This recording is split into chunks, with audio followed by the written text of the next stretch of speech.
Hello, my dear students. I hope you all are doing great.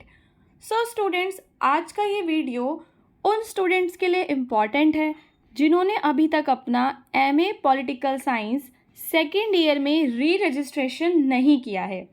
So students, जब आप री registration करोगे तो वहाँ पर आपको कोई 8 सब्जेक्ट्स जो हैं वो चूज़ करने पड़ेंगे। तो इस वीडियो के अंदर मैं आपको बताऊंगी कि एमए पॉलिटिकल साइंस में सेकेंड ईयर में आपको कौन से सब्जेक्ट्स चूज़ करने हैं। ऑल्सो स्टूडेंट्स, अगर आप मेरी बात नहीं मानोगे तो आपको कहीं ना कहीं आगे जाके पछताना पड़ेगा। तो मैं आपको बताऊंगी कि आपको कौन से ऐसे सब्जेक्ट्स चूज़ करने हैं जिनके आपको असाइनमेंट बनाना इजी होगा, साथ ही साथ आपको वो अच्छे मार्क्स भी दिलाएंगे। ऑल्सो सबसे बड़ी जो फैक्टर है उसका, सबसे बड़ी जो चीज़ इम्पॉर्टेंट है वो ये है कि उसके बारे में कितना मटीरियल आपको इंटरनेट पे मिल जाता है। क्योंकि बच्चों, आजकल बुक्स से कोई नहीं पढ़ता, ठीक है। सारे लोग यूट्यूब से इंपॉर्टेंट क्वेश्चंस की वीडियोस को देखते हैं और एग्ज़ाम देने चले जाते हैं। तो इसी वजह से आपको ये देखना है कि कौन से सब्जेक्ट्स का मटेरियल सबसे ज़्यादा इजी वे में आपके लिए अवेलेबल है। सेकेंड ईयर में आपको बुक्स लेने की भी ज़रूरत नहीं है अगर आपने फर्स्ट ईयर में ले ली होंगी, क्योंकि आपको पता है कि बुक्स के लिए अलग से पैसे देने पड़ते हैं। सो आपके वो पैसे बच जाएंगे। नाउ स्टूडेंट्स, अब हम चलते हैं, पहले फर्स्ट ईयर की बात करते हैं। सो आप सबको पता होगा कि जब आपने फर्स्ट ईयर में एडमिशन लिया तो आपके पास 4 सब्जेक्ट्स थे, but you don't have any options. But in second year you have to choose any 8 subjects. आपके पास अराउंड 20 ऑप्शंस अवेलेबल होंगे और आपको उसमें से कोई 8 सब्जेक्ट्स को चूज़ करना है। सो स्टूडेंट्स, मुझे उम्मीद है कि आपके फर्स्ट ईयर के जो एग्ज़ाम्स हैं वो तो अभी तक ख़त्म हो गए हैं और वो आपने काफ़ी अच्छे से किए होंगे, ठीक है। तो अब आप सेकेंड ईयर में आ जाओगे। चाहे आपके एग्ज़ाम्स, आपके असाइनमेंट्स आपने सबमिट करे, मार्क्स लगे, रिजल्ट नहीं आया, पर री रजिस्ट्रेशन आपको करना ही पड़ेगा, ठीक है। और मुझे ऐसा लगता है कि काफ़ी बच्चे री रजिस्ट्रेशन अपना करवा चुके होंगे। अगर अभी आपने नहीं करवाया है तो आपको सेकेंड ईयर में कौन से 8 सब्जेक्ट्स चूज़ करने हैं वो मैं आपको बताऊंगी। But there is a problem कि आपको कौन से 8 सब्जेक्ट्स लेने हैं।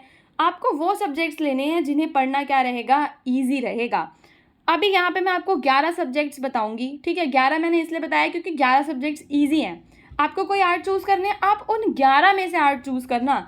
जिन सब्जेक्ट्स को मैंने यहाँ पे हाईलाइट नहीं किया है उन्हें चूज़ करने की आपको कोई भी ज़रूरत नहीं है। ना स्टूडेंट्स, जो हमारा पहला सब्जेक्ट है वो है India and the world. MPSC 2 जो state and society in Latin America है उसको लेकर आप क्या करोगे, आपको क्यों पढ़ना है लैटिन अमेरिका के बारे में। उससे बेटर है कि आप इंडिया एंड द वर्ल्ड के बारे में पढ़ो, वेस्टर्न पॉलिटिकल थॉट के बारे में पढ़ो, MPSC 4 social and political thought के बारे में पढ़ो। तो ये 3 सब्जेक्ट्स आप ले सकते हैं। State and society in Africa के बारे में पढ़कर भी आप क्या ही करोगे, ठीक है। तो आपको ये लैटिन अमेरिका और अफ्रीका तो बिल्कुल भी नहीं लेना। आगे जाके आपको बहुत ज़्यादा प्रॉब्लम आएगी क्योंकि उसमें आप बना के कुछ नहीं लिख सकते। अगर आप इंडिया के बारे में टॉपिक्स को लेते हो तो क्या फ़ायदा होता है कि उसमें बहुत सारी चीज़ें आपकी बेसिक जनरल नॉलेज से भी आ जाती हैं। पीस एंड कॉन्फ्लिक्ट स्टडीज़ बहुत ही टफ होता है, उसको आपको नहीं लेना।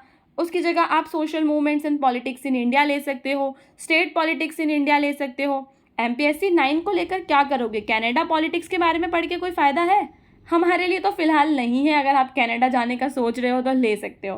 देन MPSC 11 में यूरोपियन यूनियन के बारे में आपको पढ़ना है, state and society in Australia और ऑस्ट्रेलिया की फॉरेन पॉलिसी के बारे में भी मैंने हाईलाइट नहीं किया है क्योंकि मुझे नहीं लगता कि ये इंडियंस के लिए इम्पॉर्टेंट है। पर अगर आपको इंटरेस्ट है ऑस्ट्रेलिया में देन आप चूज़ कर सकते हो। अदरवाइज जो मैंने पिंक हाईलाइट किए हैं सिर्फ आपको उनमें से ही चूज़ करने हैं, उसके अलावा कुछ भी चूज़ नहीं करना। MED 2 और MED 8 को ज़रूर चूज़ करना है, ठीक है। ये दोनों आपके मोस्ट इंपॉर्टेंट हैं और ये बहुत ही ज़्यादा ईजी होते हैं, कहने का मतलब मेरा ये है, ठीक है। इनके असाइनमेंट्स बनाना भी ईजी है। देन गांधी पॉलिटिकल थॉट ले सकते हो, non violent movements after Gandhi ले सकते हो और MGP 11 ह्यूमन सिक्योरिटी ले सकते हो। MGP 8 और 10 को मैंने छोड़ दिया है, वो बहुत ही कॉम्प्लिकेटेड से उनके क्वेश्चंस होते हैं, और MGP 13 के भी। सो स्टूडेंट्स, ये थे सारे के सारे वो आपके टॉपिक्स, पेपर्स जो आपको चूज़ करने हैं अपने सेकेंड ईयर में। ऑल्सो अगर आपको वीडियो अच्छा लगा है तो आप चैनल को सब्सक्राइब करेंगे, क्योंकि MA पॉलिटिकल साइंस के बच्चों के लिए जितना भी इंपॉर्टेंट कंटेंट है ना, फर्स्ट ईयर के हो चाहे सेकेंड ईयर के हो, साथ ही साथ असाइनमेंट से लेके एक्सपेक्टेड क्वेश्चंस तक सारा मटेरियल आपको इस चैनल पे मिलेगा।